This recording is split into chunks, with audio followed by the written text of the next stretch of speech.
Yes, hello, Stop. hello. Good morning, good afternoon, good evening sa lahat.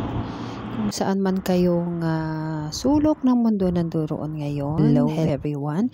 Ayan, I'm flexing. Naglalakad ako around my humble village, and ito ang aftermath ng after fiesta sa aming baryo. Ayan.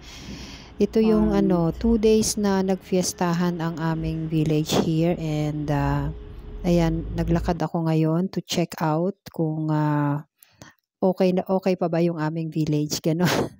Kasi 2 days talagang fiestahan talaga dito, and thankfully ayan, ang linis na, nagawa na nila lahat yung mga nagpa-pack up na sila ng mga ginamit sa fiesta, and here is our village now. Nung fiesta, punong-puno ng tao here. Yan, kita nyo yung mga streets na yan. Puno yan ng tao. And today, it's ang linis na agad, oh. Tingnan nyo guys. Ganito dito sa abroad. Basta ng tao. Yung mga ginamit nila and everything. Nililinis talaga nila yan the next day. And ayan, chinek ko lang yung mga kalat, pero walang kalat. Ang ganda.